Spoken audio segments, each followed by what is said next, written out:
مونږ غوښتل چې د استاد سره د کابل پوهنتون د شرایطو پوهنځي د استاد او دیني عالم فضل رحیم بصیرت سره مونږ د نعمت د شکرانې په اړه خبرې وکړو. خو هغه چې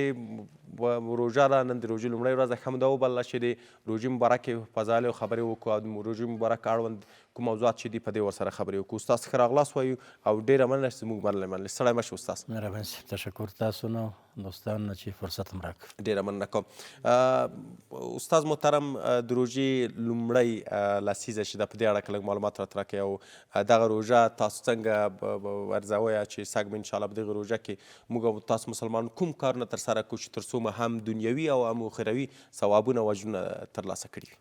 الحمد لله رب العالمين والصلاة والسلام على سيدنا محمد وعلى آله وأصحابه أجمعين. ابتداء خو د ملي تلویزیون محترمو کارکوونکو ته، د افغانستان ملت ته د دغې مبارکې میاشت تبریکي عرض کوم. ډېره مننه. او الله دې د افغانستان په دې ملت باندې دغه روژه د خیر او د فلاح او د کامیابۍ روژه کړي. د دغه ملت مشکلات دې الله حل کړي. او روژه د دعاګانو میاشت ده. هیله مې دا ده چې زموږ ټول د افغانستان ملت مسلمانان په دغه میاشت کې الله ته تضرع او خضوع وکړي او الله ته سوالونه وکړي، ځکه دا د سوالونو د قبلېدو میاشت ده، تر څو مو خدای زموږ ډېر مشکلات چې دا ملت لري حل کړي. د هغې نه وروسته ستاسو د سوال په ارتباط باندې چې د رمضان مبارک د میاشتې فضایل او بالخصوص د لس اولو ورځو فضیلتونه څه شي دي. رسول الله صلی الله علیه وسلم فرمایي چې قد اضلکم شهر مبارک، ای مسلمانانو په تاسو باندې یو میاشت راغلی چې مبارکه ده. او بیا فرمایي چې اوله رحمه ووسطه مغفره واخره عتق من النار. د دې میاشتې اولنۍ لس ورځې د الله رحمتونه دي او دویمې لس میاشتې د الله طرف نه مغفرت دی او په آخره کې لس ورځې کې د جهنم د اور نه ازادي ده. بناء د رمضان مبارک د فضیلتونو څخه یو دا دی چې الله په دې میاشت کې رحمتونه نازلوي. همدارنګه که ستاسو اجازه وي د دې میاشتې فضیلتونه به عامه توګه باندې بحث وکړو. د همدې د میاشتې د فضیلتونو څخه یو دا دی چې الله په دې میاشت کې نفل په فرض حسابوي. او دې کې شک نشته چې لکه په حدیث قدسي کې راځي چې رسول الله صلی الله علیه وسلم فرمایي چې الله فرمایلی دي چې بهترین شی چې بنده پې الله ته نږدې کېږي هغه فرائض دي. او موږ تاسې په دې باندې پوهېږو چې ډېر نفلونه د یو فرض سره برابر نه دي، خو خدای په دغه میاشت کې نفل په ضد فرضو کړي دي او یو فرض په زیادو او یو فرض باندې مسلمان ته اجر ورکوي. دا هم د همدې میاشتې خصوصیت دی چې خدای نفل په فرضو کې حسابوي او فرض په ډېرو فرایضو کې حسابوي. دا د دې میاشتې فضیلتونه دي. همدارنګې په حدیث د پیغمبر اسلام صلی الله علیه وسلم کې راغلی دی چې من فطر صائما کان له مثل اجر کاجر من صام. په دې میاشت کې که څوک یو روژهدار ته روژه ماتې ورکوي، خدای ورته داسې اجر ورکوي چې لکه عمدي افطار ورکوونکي چې د هغې سړي په شکل باندې روژه نیولې وي. او رسول الله صلی الله علیه وسلم دا هم فرمایي چې من غیر ان ینقص ذلک من اجورهم، په ده باندې د روژه نیونکي اجر نه کمیږي. بناء د دې روژې د فضیلتونو څخه یو دا دی چې که څوک په دې میاشت کې چا ته روژه ماتې ورکوي او د چا کور ته یو څه پخ شوي شیان لیږي چې هغې پرې روژه ماته کړي، یا میلمه یا مسافر، نو خدای دغه ورکوونکي ته داسې اجر ورکوي لکه د هغه په ځای چې ده روژه نیولې وي. بناء دا هم د روژې فضایل دي. چې همدارنګې د روژې د فضایل نه دا ده چې په دې میاشت کې په حدیث پیغمبر اسلام صلی الله علیه وسلم کې راغلی دی چې په دې کې مرض شیاطین تړل کېږي، یعنې شیطانانو سرکشان، هغه چې ډېر تخریب کوونکي دي، هغه چې ډېر د فساد دستورسی لري، خدای هغه بندوي په رمضان کې. او دا یو بل فضیلت دی. همدارنګې په دې میاشت کې خدای د جنت دروازې خلاصوي او د جهنم دروازې بندوي. بناء هغه قول چې موږ تاسې په اوله کې ذکر کړو چې دا میاشت د رحمت میاشت ده، هغې ته الله داسې اسباب برابروي چې موږ او تاسې په دغه میاشت کې عبادت وکړو، اطاعت د الله وکړو، روژې ونیسو، منځونه ډېر وکړو، تلاوت د قرآن کریم وکړو. همدارنګې د دې میاشتې فضیلتونو څخه یو دا دی چې په هر کال کې به چې د رمضان میاشت راتله، حضرت جبرائیل علیه السلام به راتلو او د رسول الله صلی الله علیه وسلم سره به په دې میاشت کې د قرآن تلاوت یا گردان چې موږ تاسې ورته وایو د اول نه تر آخره پورې کولو. او په هغه کال کې چې رسول الله صلی الله علیه وسلم وفات شو، حضرت جبرائیل علیه السلام په دغه کال کې په رمضان کې د رسول الله صلی الله علیه وسلم سره 2 کرتې د قرآن کریم گردان وکړو. بناءً په دې میاشت کې ډېر فضیلتونه دي. ډېره مننه کوم. د فضیلتونو په اړه خو تاسو خبرې وکړې استاد محترم. اوس به راشو دې ته چې په ټولنیزو مسایلو به له یو څه خبرې وکړو د روژې. کوم هغه شیان دي چې موږ او تاسو روژه خرابولی شي، او کوم هغه شیان دي چې یو مسلمان ته په افغانستان په د اوسني وضعیت کې پکار دي چې باید ترسره کړي تر څو موږ او تاسو خدای مکړه روژه نه وي خرابه شوې، او موږ او تاسو که داسې راونیسو چې له کور نه یې راونیسو تر بازاره تر هغه کوم اخلاق او چلند ځان ته غوره کړو د روژې مبارکې میاشت کې؟ اول خدا چې په دایما او په دې میاشت کې په خصوصي توګه باندې مسلمان ته غیبت نه دی پکار. هغه کوم ځای فارغ وخت چې موږ او تاسې لرو، وظیفه لري، وظیفې نه کور ته ځي، کوم ساعت راحت کې او بیا حوصله برابره وي، نو پکار دا چې به عبادت تیر شي، نه دا چې ملګري راغونډ کړي او راځئ او داسې صحبتونه وکړو چې هغه زمونږ فارغ وخت په غیبتونو باندې تیر شي. دوستان زمونږ ځوانان زمونږ ورونه باید ډېر کوشش وکړي چې خپل دغه وخت په غیبت باندې تیر نه کړي، بلکې برعکس چې فرصت ولري یو څه تلاوت ته وباسي. که فرصت ولري او خدای چاته امکانات ورکړي وي یو څه ډوډۍ تیاره کړي، بعضې فقراو ته یې ولېږي. که فرصت ولري او د چا اقتصادي وضع نور هم ښه وي، یو څو روپۍ والی یو مسکین ته یې ورکړي. هغه دوستان زموږ او ستاسې بالخصوص چې ګاونډي اوسېږي او ته پوهېږې چې د هغې اقتصادي وضعیت ډېر کمزوری دی او ستاسو الحمدلله څه وضعیت ښه دی، نو په کار دا ده چې په دغه میاشت کې د مسلمانانو فقراو سره کومک وشي او خپل وخت په عبادت او اطاعت کې تیر شي. نه دا چې موږ په اصطلاح ټیپ راواخلو سندرې پې واورو، نه دا چې موږ دغه فارغ وخت په غیبتونو باندې تیر کړو، بلکې برعکس زمونږ فارغ وخت دی په طاعت او عبادت باندې، په تلاوت د قرآن کریم باندې، په نوافلو باندې تیر شي. او د زغم او حوصله څومره مهمه ده د مسلمان لپاره چې په روژه کې؟ یو سړی رسول الله صلی الله علیه وسلم ته راغی، وی اوصني، ما ته وصیت وکړه.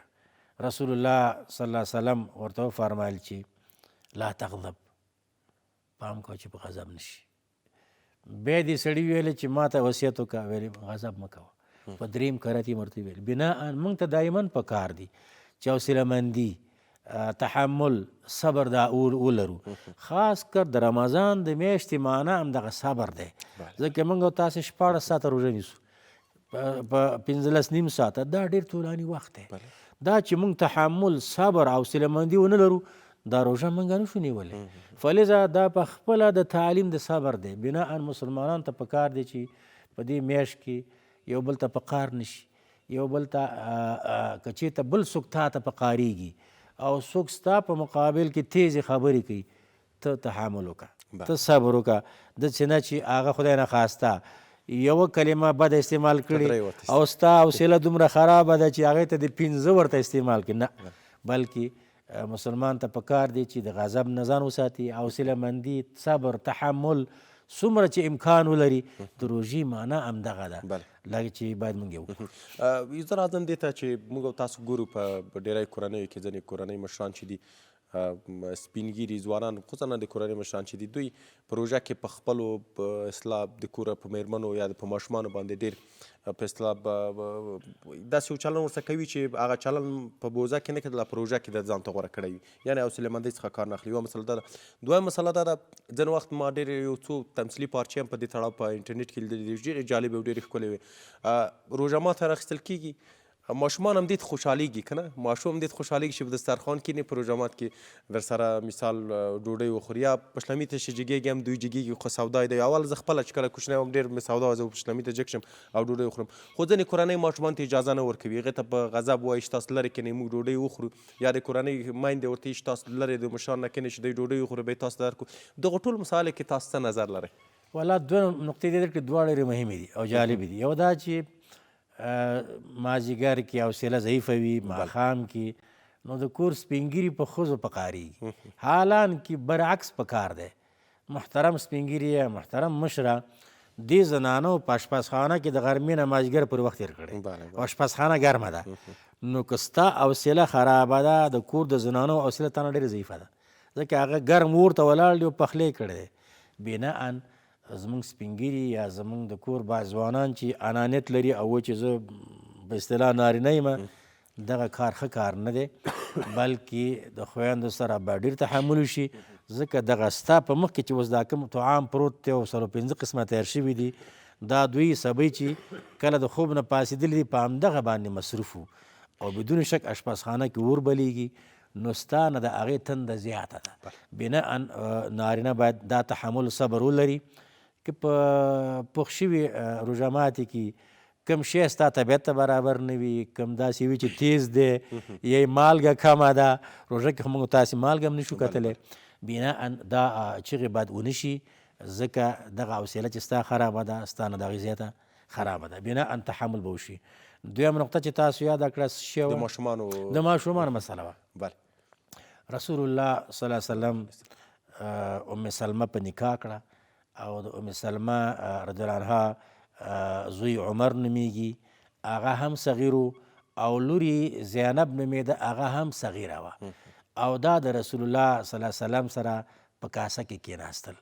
اول خو د نکاح په وخت کې د ام سلمه رسول الله صلی الله علیه وسلم ته ویلې چې که ما سره واده ونه کړي ښه به وي ځکه زه ماشومان لرم او ماشوم د خاوند دپاره چې هغه د بلې کورنۍ دی یو مشکل دی ځکه دا د بل چا اولاد دی زما د پخواني خاوند اولاد دی نو رسول الله صلی الله علیه وسلم څه عجیبه خبره ورته وکړه وایي ستا اولاد زما اولاد دی بیا د هغې نه وروسته چې دا واده وشو دغه ماشومان یې ځان سره په کاسه کې کېنول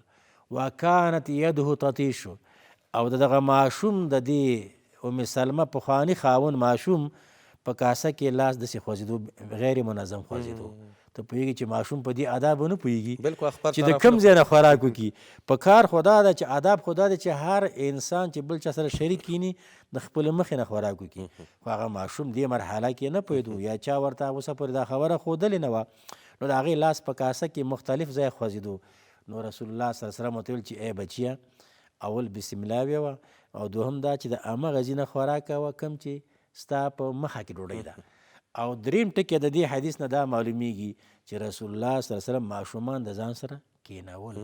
بناءً زمونږ سپینګیري زمونږ دوستان یا زمونږ مشران چې یو قسم غرور لري چې ولې ماشومان موږ سره کېني دا غرور بې ځایه دی دا غرور بې ځایه دی ځکه هغه چې تا سره کېني تا نه به ادب د خوراک یاد کړي او که دا ماشوم زمونږ دایما مانه جدا وي او مور جدا کېني او هغه د بېله کاسه ورته کېږي نو هغه به سبا غټ ماشوم وي خو آداب د خوراک به یاد نه وي او آداب د ماشوم دا جز د زمونږ ستاسې د جامعې نه دی دا یو اسلامي ضرورت دی زمونږ په کار دا دی چې موږ فرصت ماشوم ته ورکړو موږ سره کینی او خوراک آداب یاد کړو ډېره مننه کوم په اخره کې تاسو پیغام څه دی هیوادوال ته څه ویل لرئ خصوصا په د وروستیو کې یو راپور هم نن موږ واورېدله چې په د روژې مبارک په رارسېدو سره په تورو کلونو کې هم دغسې شوي وو شتګ هم دغسې کېدونکي دي چې قیمتونه جګېږي د خوراکي توکو یا هغه توکي چې په روژه کې ډېر اخیستل کېږي د قیمتونه جګېږي ویل لرئ څه مهرباني وکړئ تاسو په همدې تړاو بصیرت پیغامونه خو ډېر زیات دي خو مختصراً به د قیامتي پاک له باندې خپلو تاجرانو ته ووایم چې د الله نه ویرېږي او زمونږ په دې وطن کې دا ملت ډېر مظلوم دی چې چا پې وسه شوې ده د ملت ته وسه پیړه ورکړې ده او دا ملت ډېر مظلوم دی تاسو پې د خدای نه ویرېږي او رحم پې وکړي چې بازار کې نرخ 15 روپۍ قیمته شي تاسې 50 روپۍ قیمته کوئ چې تحول راشي تاسو نرخ قیمته کوئ چې تورغونډۍ بندر بند شي تاسو نرخ قیمته کوئ او جګړه په اوکراین کې شي قیمتي دلته راشي جګړه په اوکراین کې شي دلته تباه زمونږ یو او دوستانو د الله نه ویرېږي یقینا تاجران دې خفه کېږي نه، زموږ د تاجرانو ګټه د نور امسا هیوادونو نه زیاته ده. علت یې همدغه تزلزل دی چې دایما زموږ په دې وطن کې راشي او موږ باندې نرخونه زیات شي. دا څو میاشتې کې تاسو ټول حاضر یاستئ، نرخونه داسې ګډوډ شوي دي، یو ورځ اوړه په 2100 سبا ته 2500 اخله، بله ورځ په 3000 اخله، همداسې غوړي، همداسې وریجې. دوستانو خل ډېر کمزوري دي، تاسې تحمل وکړئ، صبر وکړئ او ګټه درکوونکی الله دی. امید دی چې د روژې په راتګ سره هم ځینې نرخونه مشخص قیمته کېږي. بالکل دا درسته ده چې روژه راشي نرخونه قیمته شي. دوستانو تاجرانو، تاسو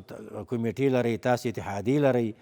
دغه ملت په نظر کې ونیسئ. تاسو ټول هیوادونه، نور هیوادونه هم پیژنئ، اکثره هیوادونو کې ښه بلد هستئ. په نورو هیوادونو کې تاجر ګټه $1 وي، تاسو په $1 باندې قناعت نه لرئ، ستاسو ګټې ډېرې زیاتې دي. حالانکه زموږ وطن د ډالر هیواد نه دی، موږ افغانۍ لرو. تاسو په یو بوجۍ کې د 50 افغانۍ باندې قناعت وکړئ او 50 ته صفر بل مو ورکوئ، بل صفر مو اضافه کوئ. امید ده چې دوستان دا په نظر کې ونیسي. ډېره مننه کوم ښاغلی ډاکټر فضل رحیم بصیرت چې زموږ سره په خپرونه کې ګډون وکړ. تاسو ته په چار کې بریا وغواړو. ژوندی اوسئ، خوشحاله اوسئ.